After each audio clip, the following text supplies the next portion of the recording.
Itt ülök Szvámiráma meditációs barlangjában, Tárkásvár közelében.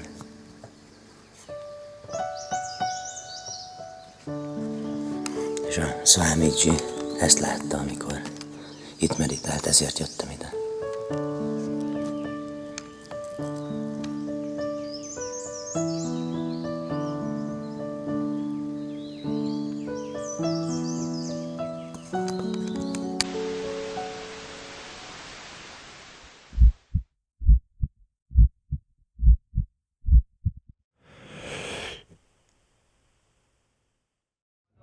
Szvámiráma egyik leghíresebb mondása szerint két világ polgárai vagyunk.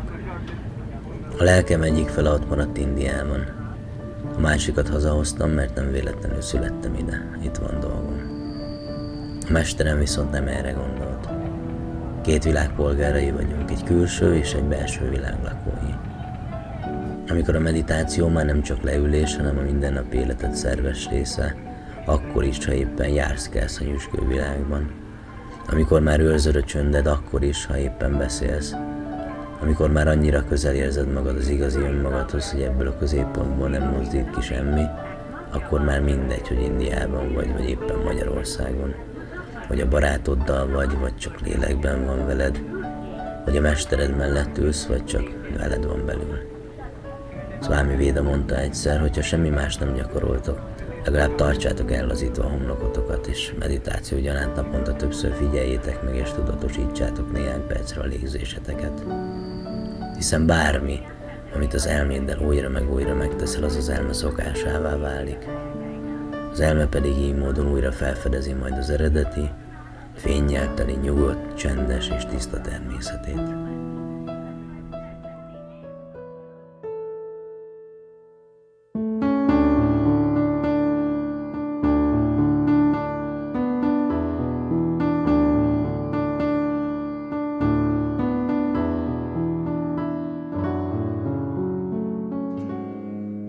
Delhi a világ egyik legrégebben lakott városa.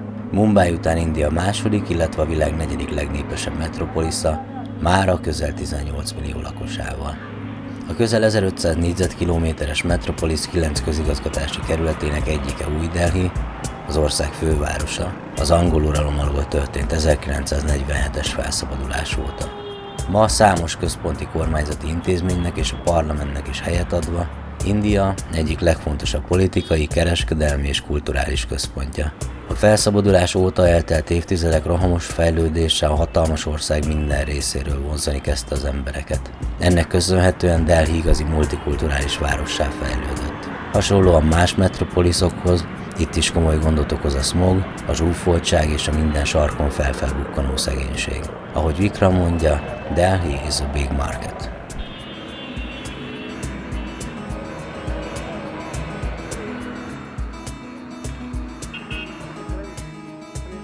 कैसी खलाए दिल में बसी है अब तो खताएं फितरत ही सी है मैं ही हूँ वो जो रहमत से गिरा वे खुदा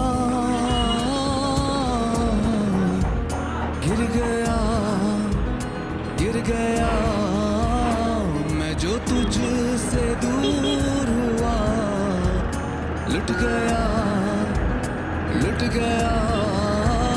ऐ खुदा गिर गया मैं जो तुझसे दूर हुआ लुट गया कैसी खलाए दिल में बसी है अब तो खताएं फितरत इसी है मैं ही हूँ वो जो रहमत से गिरा वे खुदा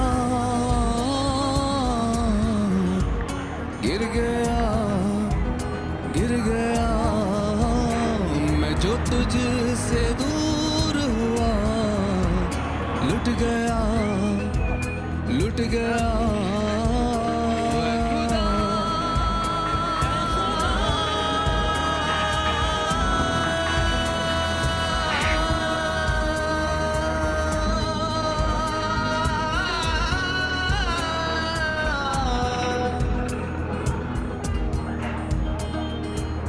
इतनी खताएं तू लेकर चला है, दौलत ही जैसे तेरा अब खुदा।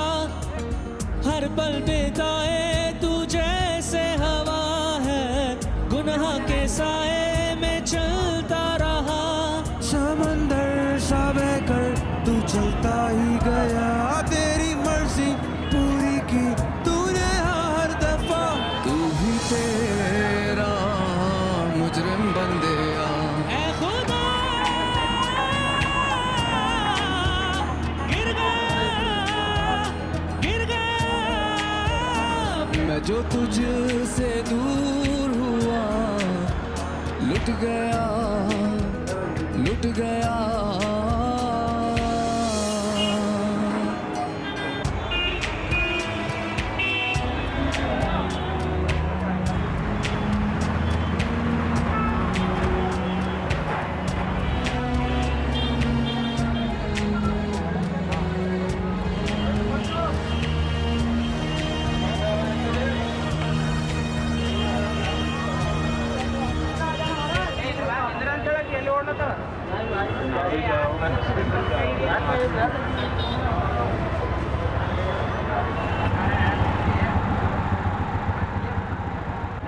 Ő itt Vikram barátom, kísérőm az úton, de nem csak ebben a filmben egyébként is.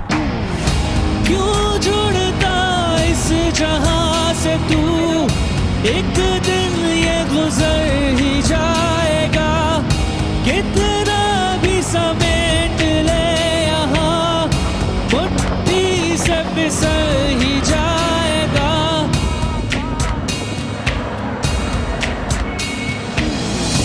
हर शख्स है धूल से बना, और फिर उसमें ही जा मिला। ये हकीकत है तू जान ले, क्यों सच से मुंह है फेरता। चाहे जो भी हसरत पूरी कर ले, रुकेगी ना फितरत ये समझ ले, मिट जाएगी तेरी हस्ती। पर न पाएगा ये दिल बंदेया, ऐ खुदा गिर गया मैं जो तुझसे दूर हुआ, लुट गया लुट गया।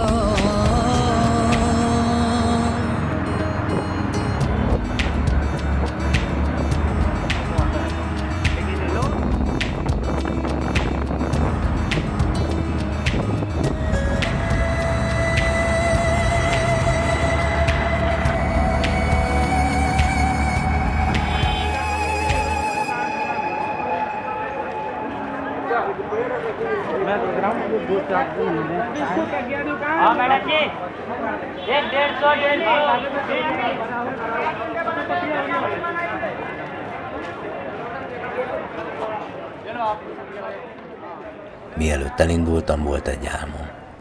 Nem nagy, de nem éppen tehetős vidéki srácként elérhetetlennek tűnő. Szerettem volna Delhiben forgatni. Nem a híres épületekről vagy a kultúráról, egyszerűen csak lencse végre kapni az embereket, a mindennapokat. És különösen azt a pillanatot, amikor az emberek kilépnek az utcára, és elindulnak, hogy az éjszakában nyúló, gyakran őrültnek tűnő rohanás és kürtáradat aznap sem maradjon el.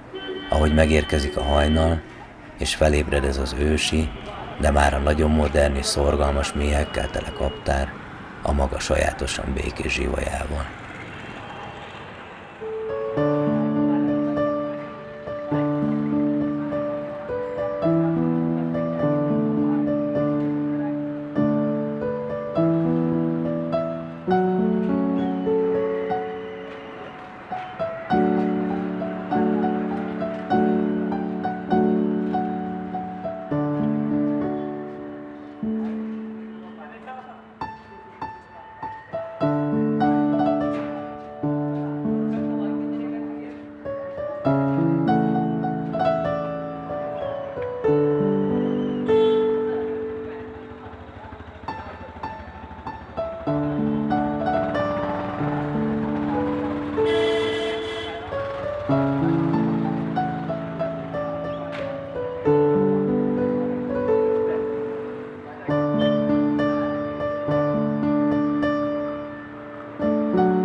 Delhiből vonattal indultunk tovább Haridwar felé, magunk mögött hagyva az iszonyatos hőséget és egy sztereotípiát a sok közül Indiával kapcsolatban. A vonaton nagyon korrekt áru másodosztályú jegyünkhöz légkondi, 1 óra út elteltével tea, reggeli, ingyen újság és rengeteg kedvesség járt. Ennyit az indiai vasútról.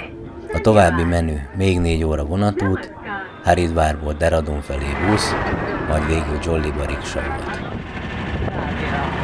This is the place called Bhaniawala, near to Jolligrant Swami Ram's Hospital.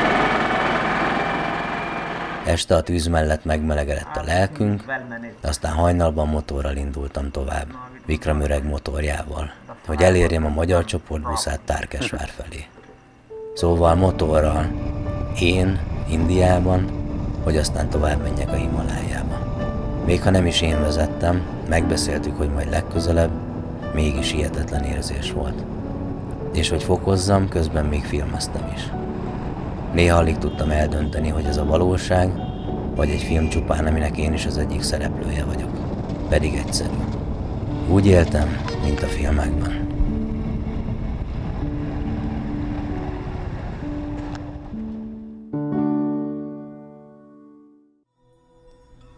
A Garhwal Himalája egyik legszentebb Danna-parányi vasramja Tarkesvárban található, Rishikestől nagyjából 4 órányi autóútra.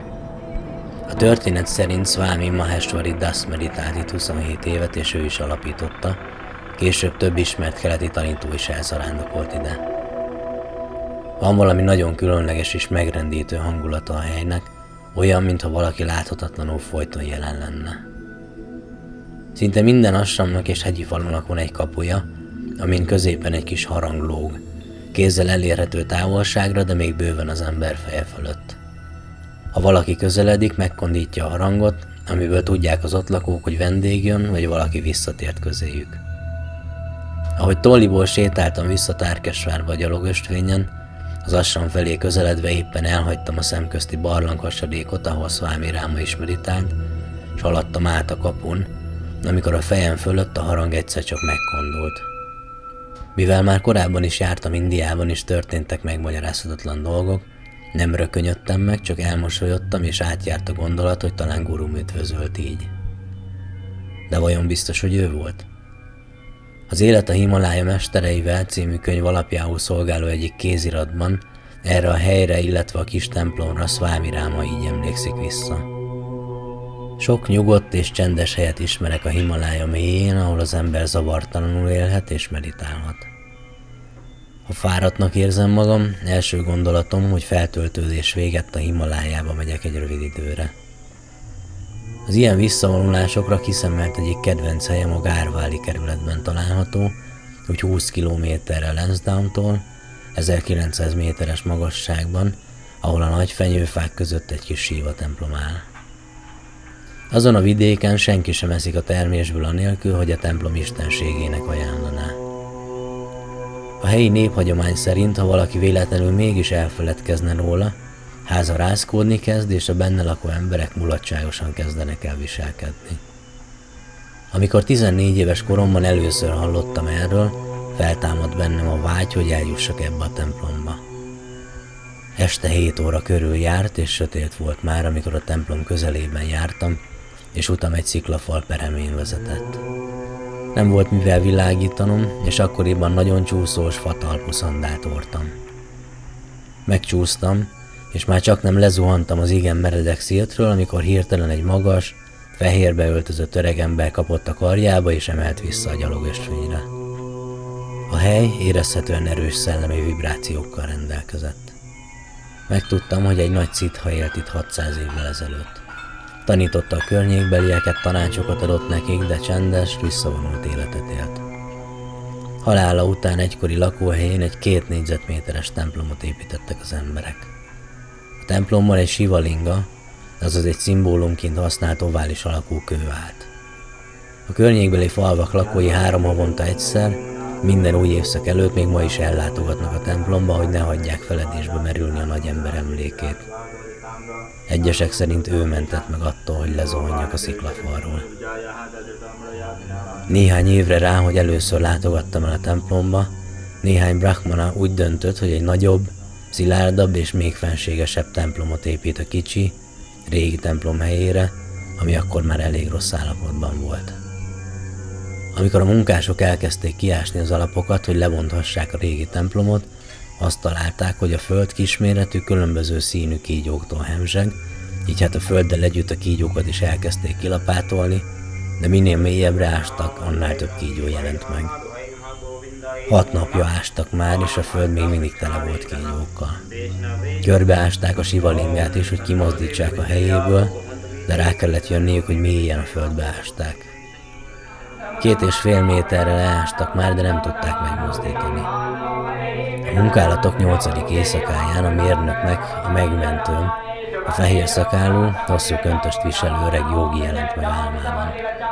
Közölte vele, hogy a sívalinga szakrális tárgy, és nem szabad elmozdítani onnan, valamint, hogy a templomot nem szabad kibővíteni. Így hát a régi templomot visszaépítették eredeti állapotába, úgy, ahogyan már 6 évszázada állt. 1973 tavaszán látogattam el ismét a templomhoz. Nyugalmas és gyönyörű hely. A völgyet övező magas hegyek csúcsáról az ember a Himalája hosszú vonulatait láthatja. A csúcsok, mintha erősen egymásba kapaszkodnának, és mintha elhatározták volna, hogy szilárdan állnak az idők végezetéig.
Akkor előbb kell German, French, but not Hindi.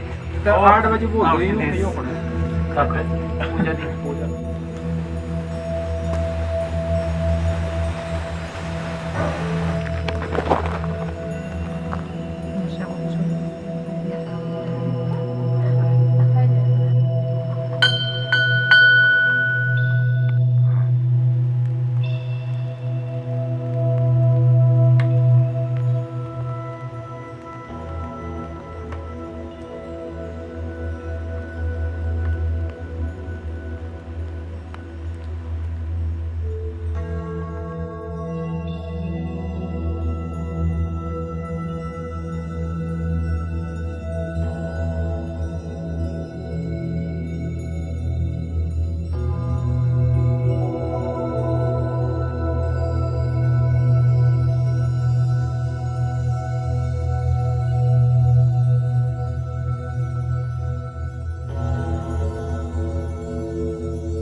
Mielőtt tovább utaznánk, térjünk vissza egy kicsit Tollihoz. A történetmesélők szerint itt, ebben a kis észak-indiai hegyi falucskában született 1925-ben a mester, aki, ahogy mondani szokták, gurúja kérésének eleget téve hidat épített kelet és nyugat, spiritualitás és tudomány, ősi bölcselet és modern technológia között. Kora gyerekkorától egy bengáli jógi és szent, bengáli baba nevelte, akivel sorra járta a templomokat és hegyeket, magával szívva a himalájai bölcsek ősi tudását. Későbbi életének, utazásainak és 1996-ig tartó önzetlen munkásságának nagyon nagy szerepe volt abban, hogy mi, nyugati emberek is megismerhettük ezeket a több ezer évre visszanyúló és változatlan formában megőrzött tanításokat. Ő Swami Rama. Akár a Ráma útja is lehetett volna a címe ennek a filmnek.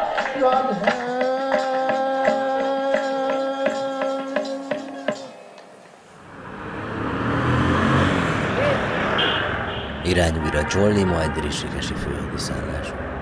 Közben azon gondolkodom, hogy a csöndnek milyen sok fajtája és értelmezése létezik, és mindegyik másmilyen csönd. A himalájai tradíció filozófiai rendszerében a csönd nem kifejezetten a beszéd hiánya, sokkal inkább az elme csöndje, ami olyan, mint egy nyugodt óceán, amiben ugyan számtalan folyamat zajlik, de a felszínéről már eltűntek a hullámok. És ezek a belső folyamatok a víz tiszta tükrét nem tudják többé megzavarni. A meditáció célja elérni ezt az egyhegyűséget. Ezt a fajta örök és mindenek fölötti csöndet, amit samádinak nevezünk. Útközben megállunk a Jollyhoz közeli kórháznál, amit Swami Rama alapított. Azt mondták, forgathatok bent is, de menjünk egy földszinti irodába engedélyt kérni, ahonnan előbb az első, majd a második emeletre irányítottak, végül feladtam. Egyébként rendkívül modern és jól felszerelt kórház, Vikram is ide jár kezelésekre, ha nincs jól. Talán nem vagyok a legjobb tanítvány. Legalábbis ami az aszánákat, azaz a fizikai gyakorlatokat, vagy a gyakran rám törő lustaságot és elgyengülést illeti. Egyre fontosabbnak érzem viszont az odafigyelést. Lehet, hogy ez volna mindennek az alapja, ennyire egyszerű volna.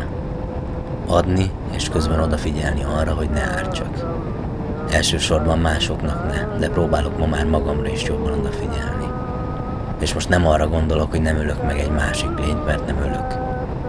A hétköznapi élet dolgaira, a hétköznapi emberi kapcsolatokra értem. Hogy a világ áramlásából ne kiszakadni, kiemelkedni próbáljak, egómat bátorítva, hanem megpróbálni szerves része lenni annak, és egyre nagyobb harmóniában élni a bennünket körülvevő világgal.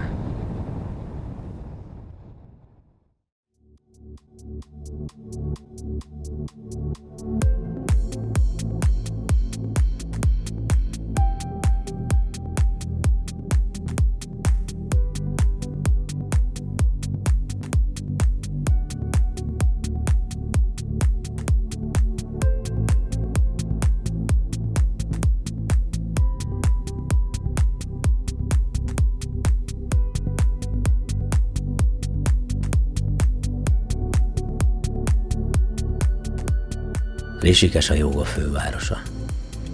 Számos egyéb tanító mellett itt alapította meg asramját Swami Shivananda, a nyugaton ma nagyon elterjedt transzcendentális meditáció módszerét hirdető és 68 februárjában a Beatles-t is vendégül látó Maharishi Mahesh Yogi, illetve a Hatha jóga filozófiájára épülő himalájai módszert közvetítő Swami Rama is.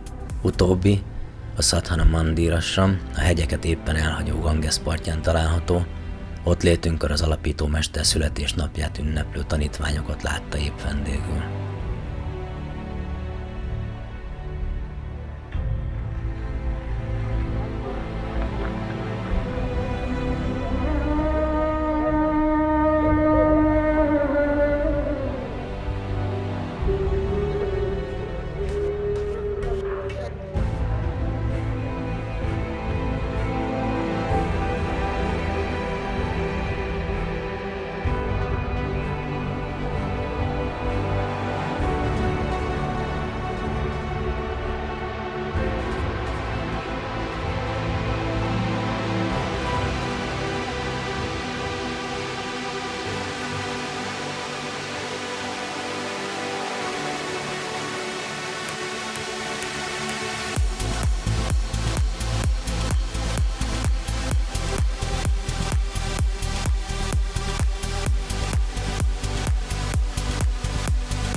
A 100 000 lakosú város Delhitől 225, Haridvártól valamivel több mint 20 kilométerre északra fekszik, Uttarakhand államban, azaz az Istenek földjén, a Szent folyó partján, a Himalája előhegyeinek lábainál. Épületei és gyaloghídjai a Ramdzsula és a Laxmandzsula bámulatba ejtőek. Valami hihetetlen és csodálatos természetességgel élnek itt együtt a lehető legkülönbözőbb származású, vallású és gondolkodású emberek. Teljes összhangban a természettel és a városi lét által nyújtott lehetőségekkel, felhasználva a modern dolgokat szorgos munkájuk során, de soha nem feledve el az ősök által továbbadott hagyományokat.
Bár a magas hegyek nyugalma és energiája nagyon sokat segít az úton, nem kell feltétlenül szváminak lenned, vagy száthuként egy himalájai barlangba vonulnod ahhoz, hogy önmagad belső fényéhez közelebb kerülj.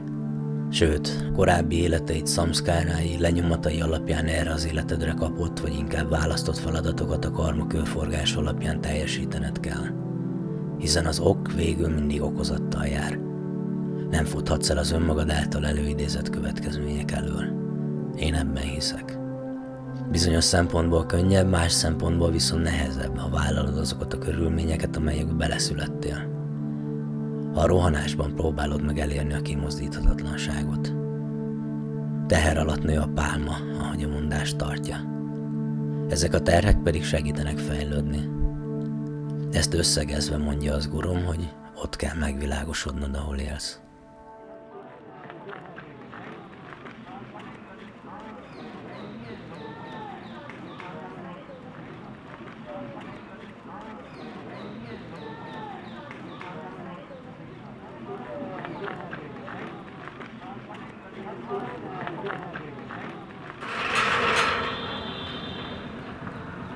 Hosszú út áll még előttem, de legalább már úton vagyok. Keresem azt a szűk kis ösvényt, ami saját ritmusomnak és szamszkáráimnak leginkább megfelelő. Kereső vagyok, ahogy a Swami Rama Sadhaka Grama Ashram lakói is. Keressük azt a belső valakit, akit meg kell tisztítanunk az út porától. Akiről lépésről lépésre le kell fejtenünk a feledés fájtlait, melyek, mint a hagyma rétegei, úgy fedik el azt, ami mindannyiunkban ott él. Keressük az utakat, amelyek elvezetnek bennünket önmagunkhoz. Az utakat a csöndekbe. A hétköznapi életünket is éljük persze közben, mert azt is élni kell. De az egyik hat a másikra is vissza. Sőt, a kettő nem, hogy nem zárja ki egymást, egy. Mi más lehetne ennél izgalmasabb? Guru Sakshat Param Brahma Tasmai Shri Gurave Namah.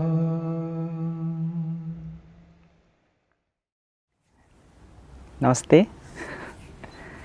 This is Swami Rama Sadhaka Grama. As you know, Swami Rama is our master, spiritual guru, and according to his name, this ashram was named Swami Rama Sadhaka Grama.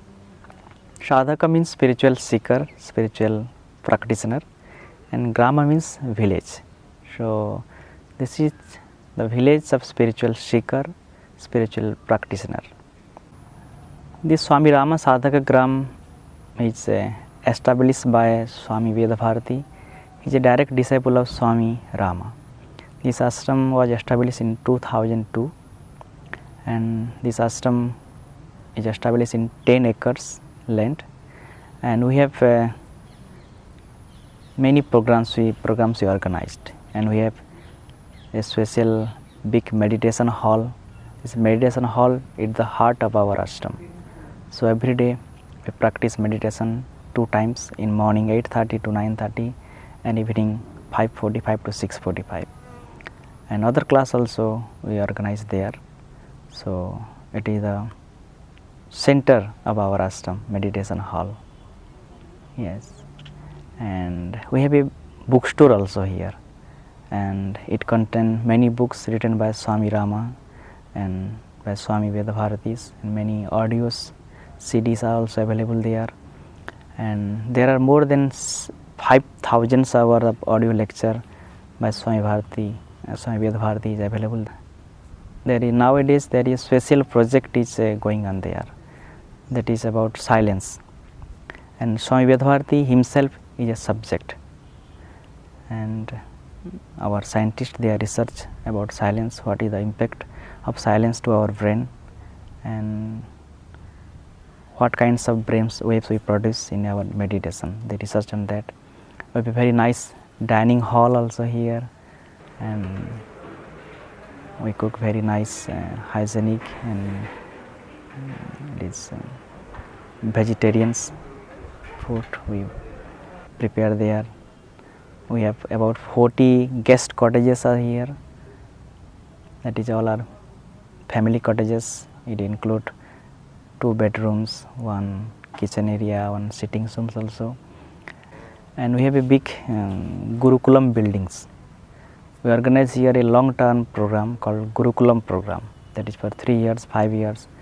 And who want to join in Gurukulam program, for intense their practice, we provide them Gurukulam rooms, and we have 24 Gurukulam rooms are there.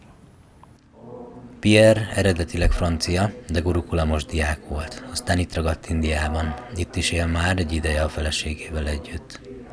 Mesélt nekem kicsit a mindennapokról és arról, hogy mit jelent szeretni, szolgálni és emlékezni.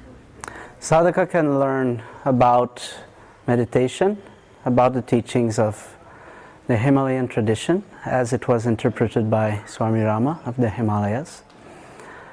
The focus of the ashram, the focus of the tradition is really on meditation. It's a meditation-based tradition. So everything that we do, our Hatha Yoga, our studies, all the topics that are covered in the ashram are there to support and to improve our practice of meditation. Om Triyambakam त्र्यम्बकं यजामहे सुगन्धिं पुष्टिवर्धनम् उर्वारुकमिव बन्धनात् मृत्योर्मुक्षीयमामृतात् स्वाहा. Living here is a great opportunity to be in a context where you can focus on your practices on a full-time basis. If you live outside the ashram, in your own country, you have a job, you have other responsibilities, then your sadhana will be something that will not be your number one priority, or to which you will not be able to give so much hours every day or every week. But being here, you have the opportunity to really focus on your studies, on your practices.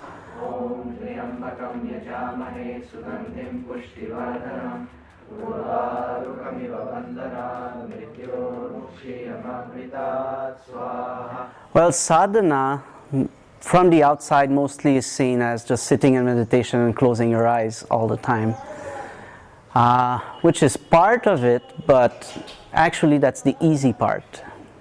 The easy part is just sit there and close your eyes. The most difficult part of sadhana is to be in the world, interact in the world and still remain centered, keep that center that you get from your meditation, not lose it once you get up from your seat.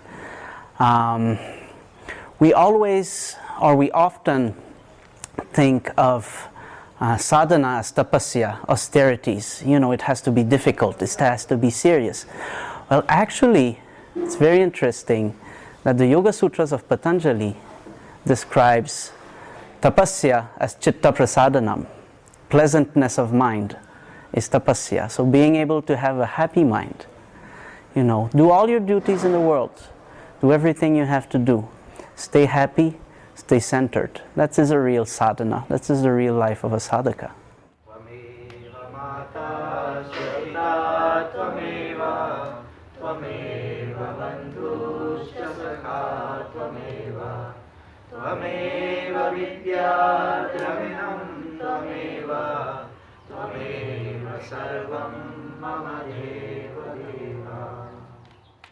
The meaning of love, serve, remember. Meaning of love is ahimsa, non-violence. So that's the very first principle in yoga, is non-violence. The principle on which all the rest of yoga is established. So that comes first, love.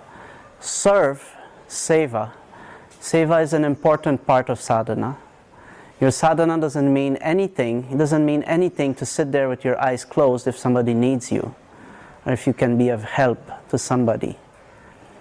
And remember, always remember where you're coming from, where you're going. Always remember to love and to serve. Also, always keep that in your mind, that remembrance, where you want to go, what is your goal, where you have come from. Remember about the others. Remember to help them, to serve them. Remember that we're all one big family. Remember to love everyone. Az őszi Diwaliról, a tavasz köszöntő Holi mellett India második legnagyobb ünnepéről izgatottan mesélt Adhikari, amikor megkérdeztem, hogy pontosan mit is jelent ez, és hogy mit jelentett idén a Sadhana Mandirtól alig néhány száz méterre fekvő Sathaka Grama lakói számára. Diwali, it is a festival of lights. So, in all over the India, we celebrate it. In every home, every village, every cities, we celebrate it. And Diwali is here also. We celebrate it with very nicely, very happily, and it is a festival of lights. So, in this time, we celebrate here with 4,000 of lights. There are many spiritual significance behind this festival of lights. So this light is just symbol. So then that light which is within us also, we have to awakening that inner spirit, that is a light. So that clay pot, this clay pot is just like our body. So we just with our practice, with the grace of God and Gurus, with us awakening our inner spirit. So, and it is also the celebration to conquer with evils. And on this day, the Lord Rama, he just come back from Lanka, Lanka to India, to Ayodhya. He defeated the devil's Ravana, and he come back to Ayodhya, and to welcoming him, every home, every village, we just lightening with many lights to welcoming him. I enjoy very much because this time especially we have many guests, and we together we organize all the Deepaks, and we had very nice bhandara. Bhandara means special lunch with too many sweets, and so I enjoy a lot. Yeah.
Miután gurúja elhagyta a testét, Swami Veda Bharati lett a tradíció spirituális vezetője.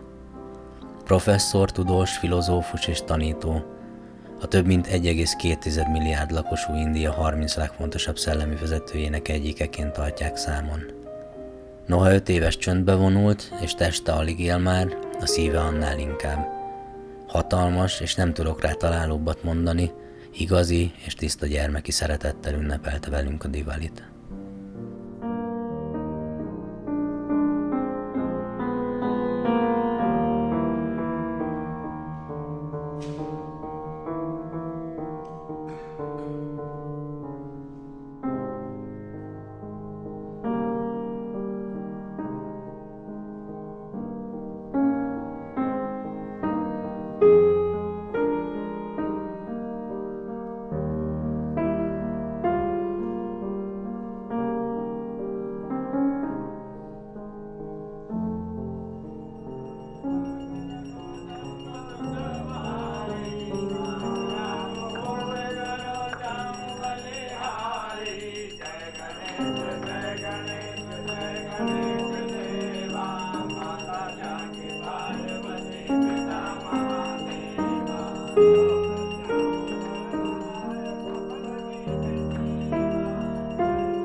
A jóga filozófia nem vallás, ami nem azt jelenti, hogy ennek az útnak a végén nincs egy istenkép.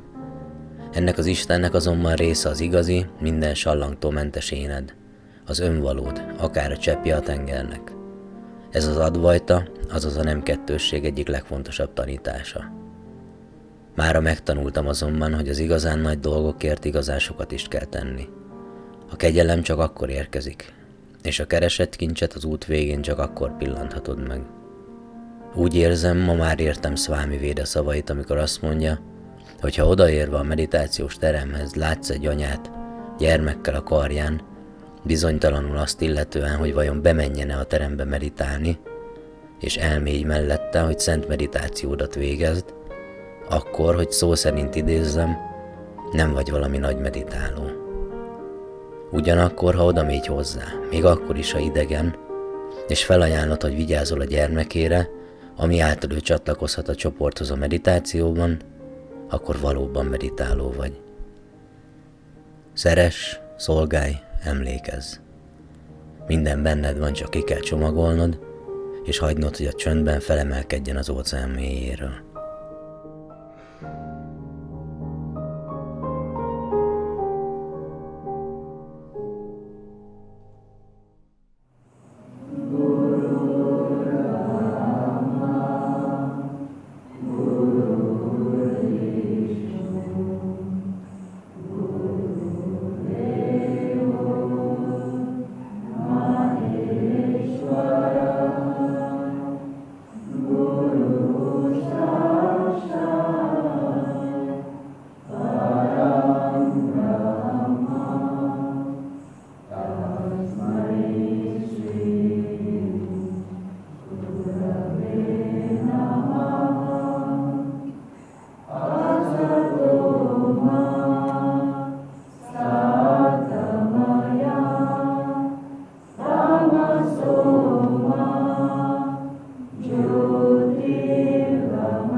Amit itt kaptam, azt egy életre kaptam.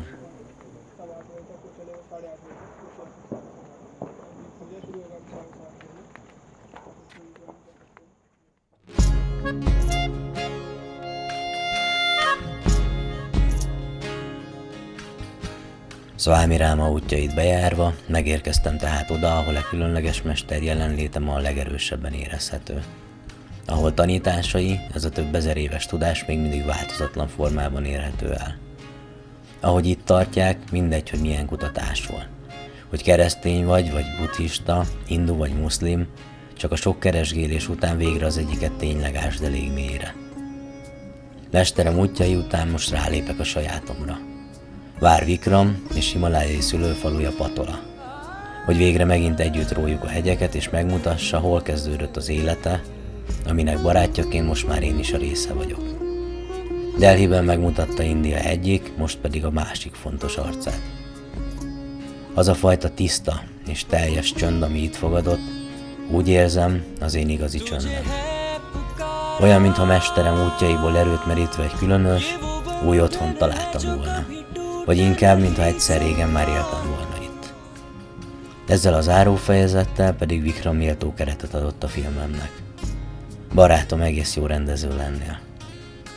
Összesen tudnám számolni, hogy az elmúlt 2 évben hány olyan este volt, amikor hazaérve az üresen kongó lakásba, ez a majdani pillanat tartotta csak bennem a lelket.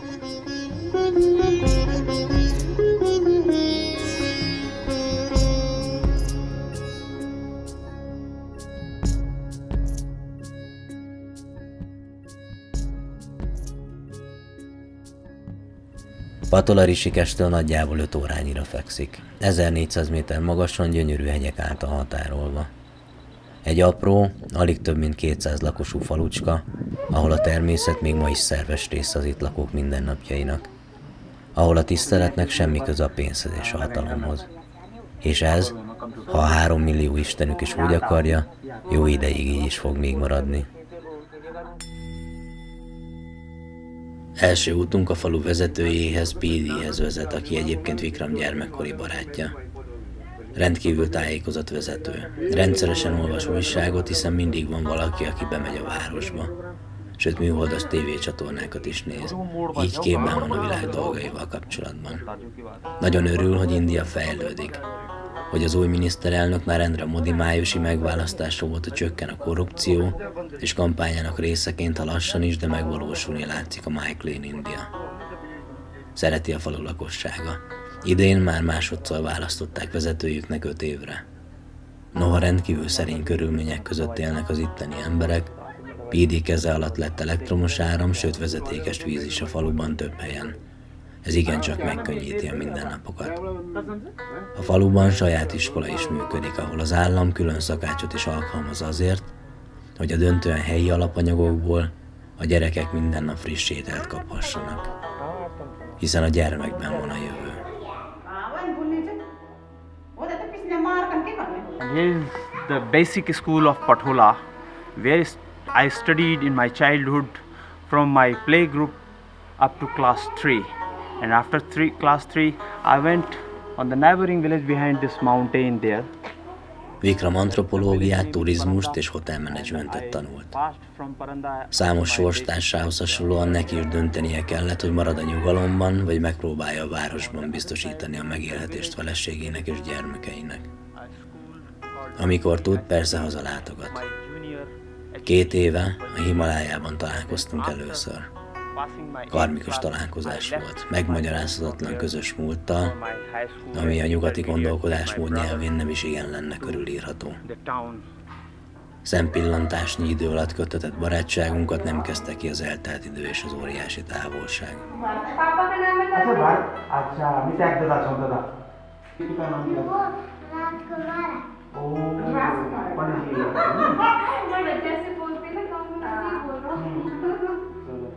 बहुत दूर से आए हो आपके स्कूल में आपकी फोटो खींच रहे हो फोटो खड़े होके बोलो खड़े हो जाओ खड़े होके बोलो चलो We love Hungary. Hungary is a very friendly country to India. We always love to Hungary and we love to India. Thank you very much. Clapping.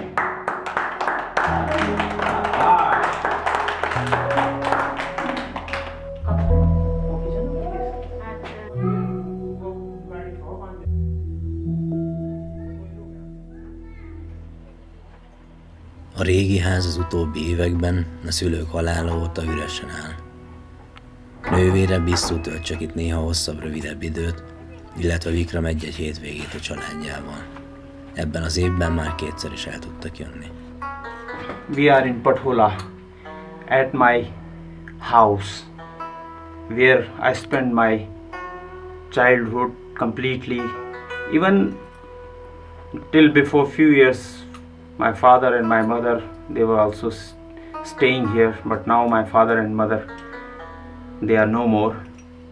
But this is still our house, but we regularly not living here because we have to go out for in search of job and to earn money.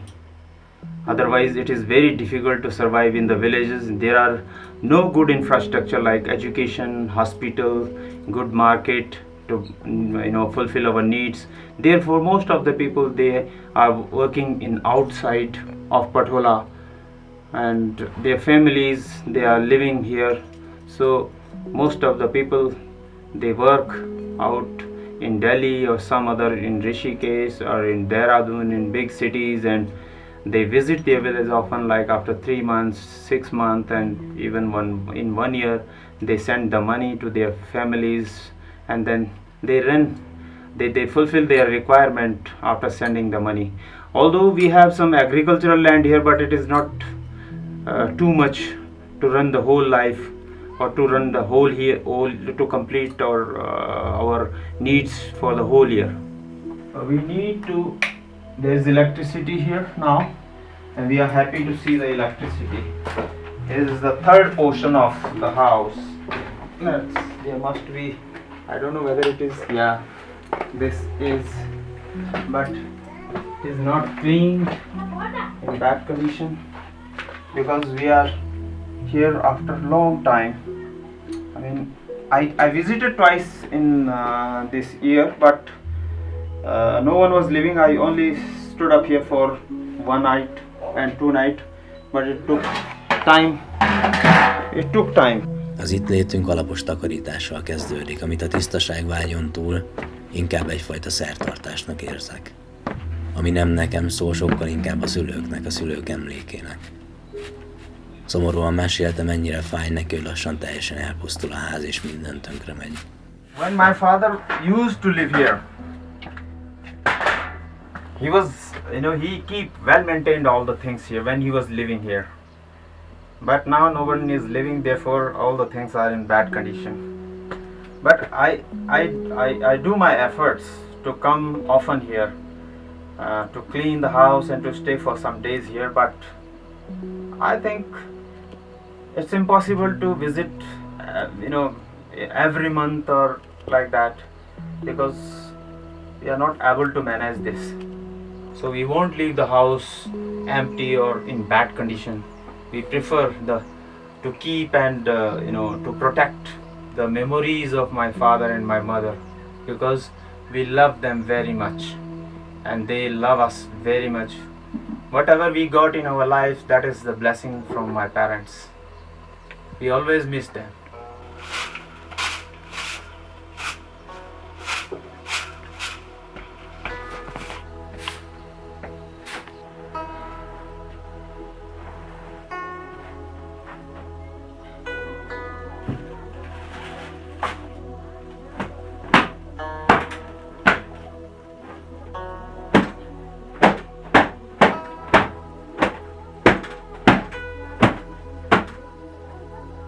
Az egyik közeli házból megérkezik Vishnu, Vikram bátyja, aki 30 évvel ezelőttig az indiai hadseregben szolgált, de gondjai akadtak az itallal. He lives in village, but unfortunately he was living here. He was working in the Indian Army, but he decided to quit from there, and again he joined twice the government job and quit from there, but now he is in trouble. Working in the fields and living in Patola. Elmondása szerint volt olyan időszak, amikor fél Haridwár tőle rettegett. Így az indiai hadsereg megvált tőle. Azóta itt él és nem iszik. Ez alól egyetlen nap volt kivétel, de az is még a 90-es évek közepén történt. Szeretett volna jobb emberré válni.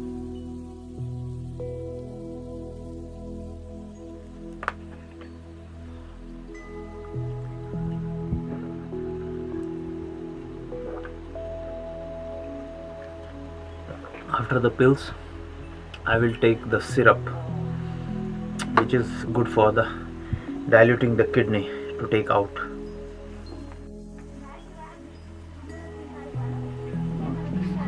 Finished due to the damp.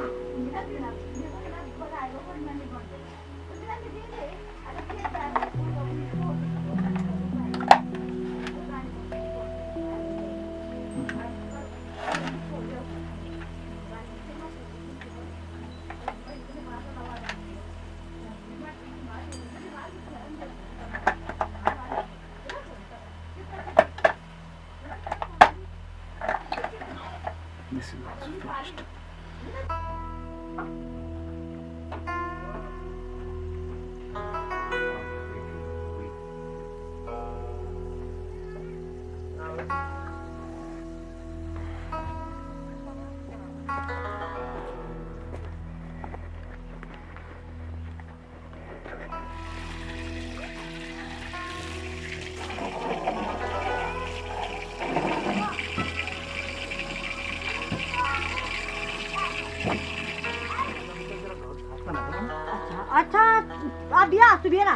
से 1 घंटा हो रहा है। अच्छा आएगा ना तुरंत फिर अभी से आइए अभी से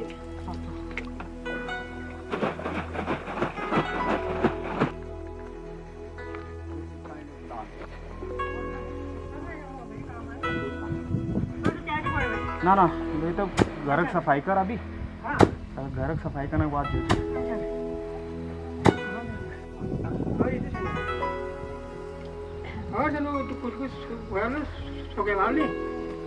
It's a kind of lentil. We grow them in monsoon and then cultivate them in October. It's a very nice. Yesterday in lunch you took the dal with this.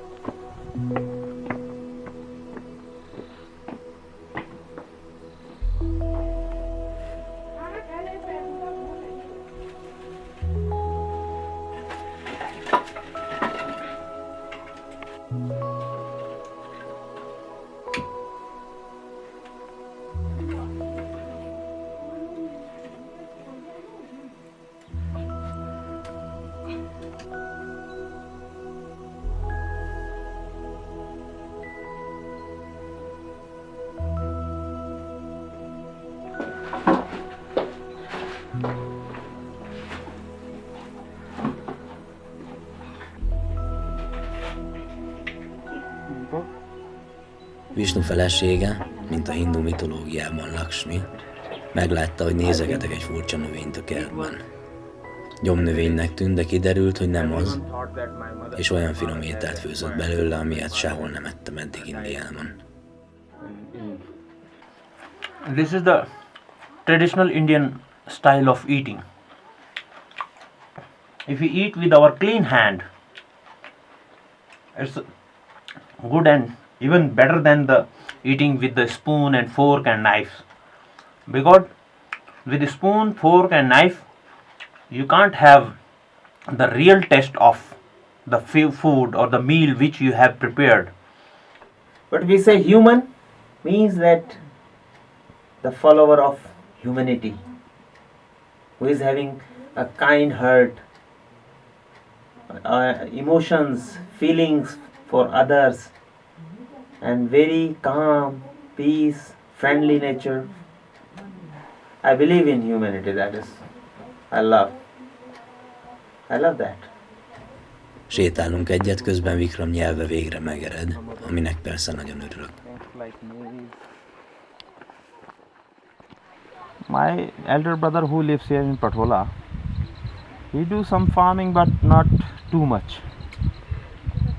Because as you seen, there are a lot of monkeys. They are, damaging and collapsing the crops, and they damage all the gardens, and so therefore the people, and actually the people, they are based on market. But in the olden time, most of our food was grown in our fields. Like all on the other side, there are terraced field. Only the bushes are there now because most of the people, they have left farming. So only the land becomes only because of less farming. Most of the fertile land become barren. So there is very less grain now, less vegetables. It's a pity that when I remember my childhood, I have suffered a lot in my. Even now, I'm not very rich man, but my daily needs, my requirements are fulfilled. We have food for eating. As I told you that I have seen poverty in my childhood. Even when I was young, I was studying in my college, and my father support me from my fees side, and sometime in the summer I go to Rishikesh for guiding the tours, and I make money and I guide, and then again I go back to my college for my study. But most of the part of my childhood was in poverty, in hunger. So therefore, whenever the people ask me that what most I hate, so I say I hate poverty, I hate hunger.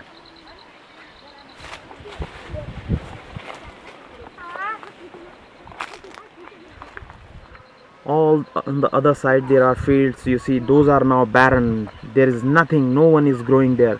Far away down there we have fields down there, but nothing is there only except the jungle.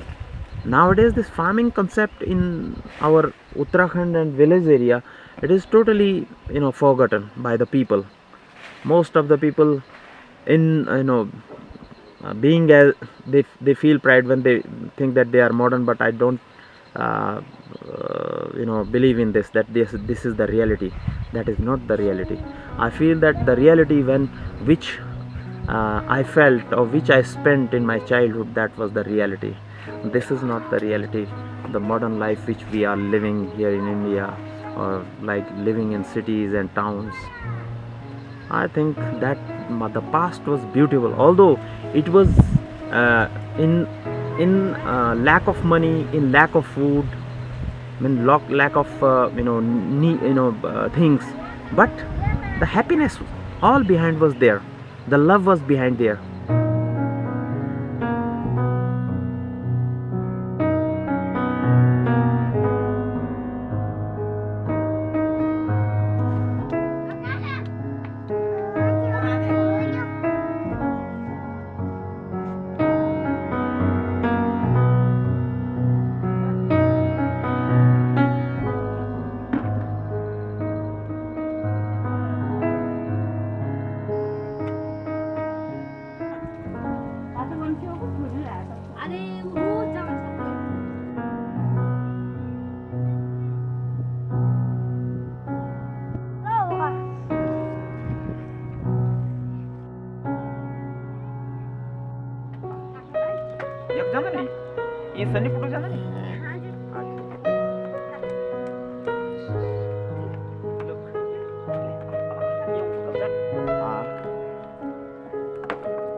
कम है पैसे यहाँ BSNL नहीं लग रहा ना, ये डेढ़ घंटा जब लंबड़ वाला दर्द हो गया।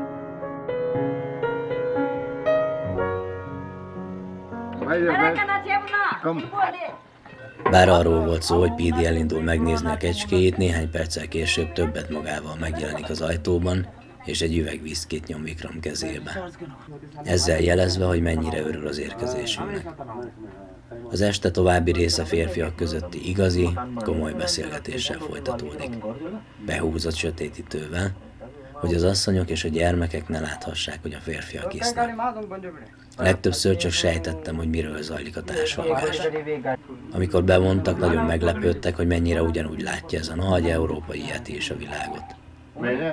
Néha összefoglalták persze nekem is 2 mondatban a lényeget, aminek örültem, de enélkül is tökéletesen szórakoztam. Megtaláltam a csöndem.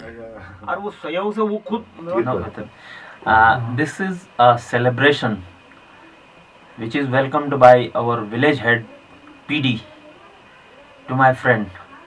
So he invite us, he offer us a glass of whiskey. So we thank him for offering whiskey to us. Thank you PD, thank you. We always love our cordial friends like Savi. So he is very nice, kind, one of our great friend, and along with my brother, he is a village head, he is my uncle, he is my nephew, me, and along with Savi, we love to celebrate this party here in Patola. I hope when Savi will be able to come again to India, again we will have the same party here, but more bigger than this party. Thank you, man. Thank you, my friend. Talán az utolsó gondolatom lett volna, hogy ezen az úton még viszkit is iszom majd, ami ráadásul Patolában a Fehér Hollónál is ritkább. Ez az ajánlat azonban visszautasíthatatlan volt, és ez így van jól.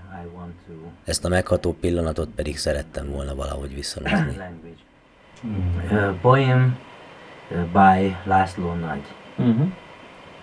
Én fekszem itt, kihűlt földön, eleven kincse még a nyárnak. In Hungarian language.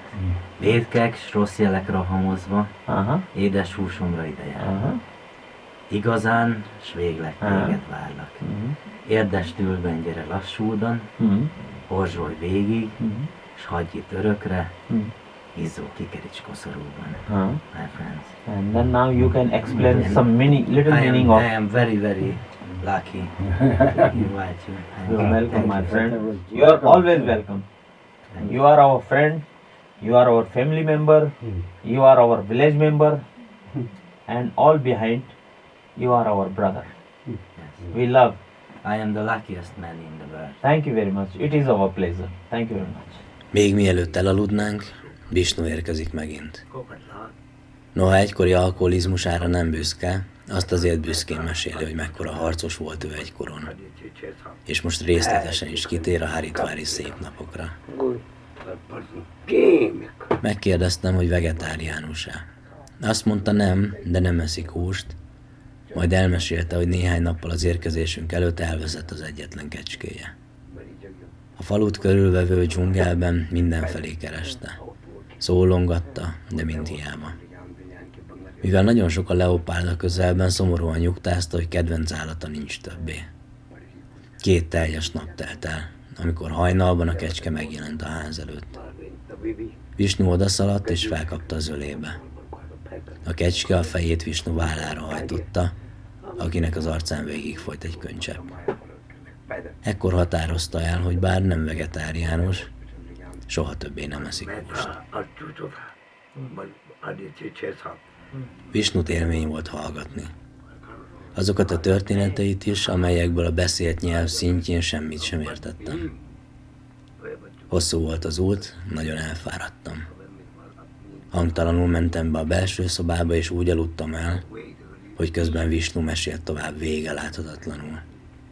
Gyerekkorról, katonaidőkről, helyi pletykákról, és még talán arról is, hogy ez a messziről jött magyar fiú egész jó lelkű ember.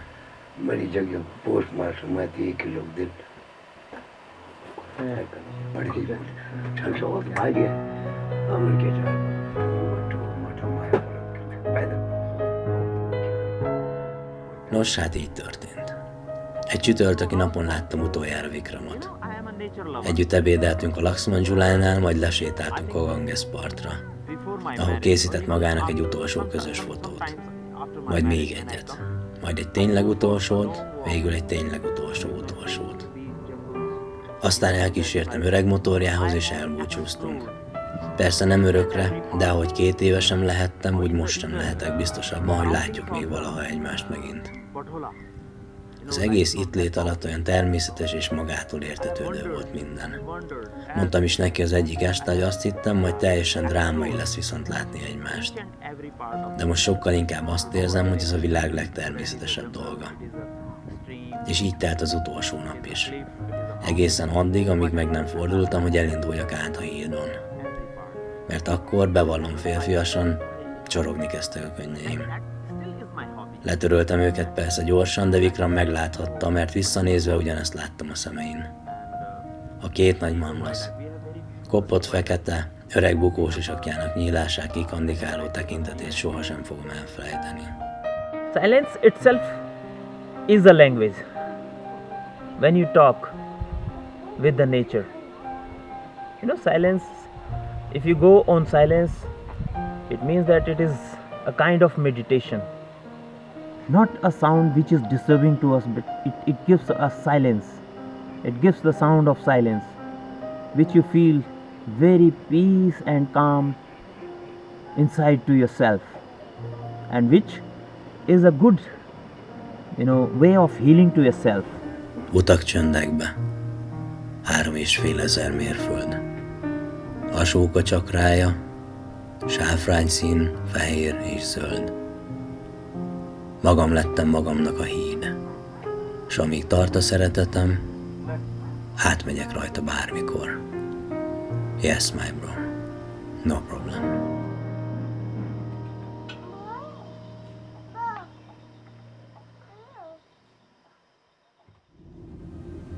Nekem a filmezés is meditáció, amiközben az elmém szinte teljesen egyhegyű. Nem ér el a világ zaja. Csönd van bennem. Ilyenkor vagyok a legközelebb önmagamhoz. Az egymás után sodródó képek olyanok, mint a lélegzetvételek, amiket csak meg kell figyelnem. A többi már jön magától. Adok vele, de közben kapok is, hiszen a kezemet ilyenkor nem csak én vezetem, és ez most is így történt. Tudom, hogy most egy nagyon drámai és filozófikus zárásnak kellene következnie. Meg kellene erőltetnem magam, és előbányáznom mindent, amit David Lynch-től vagy Kim Ki-duktól tanultam. De ha visszatekintek az eddigi életemre, Kevin Spacey zárószavai jutnak csak eszembe Sam Mendes amerikai szépségéből. Azt hiszem, igen dühös lehetnék amiatt, ami velem történt. De nehéz dühösnek lenni, amikor oly sok szépség van a világban. Néha úgy érzem, hogy egyszerre látom mindet, és túl sok. A szívem felduzzad, mint egy léggömb, és majd szétrobban. De aztán eszembe jut, hogy ellazuljak, és ne próbáljak meg belekapaszkodni. Aztán esőként hullik rám az egész. És nem érzek mást, csak hálát. Hülye kis életem minden egyes percéért. Om, Shanti, Shanti, Shanti.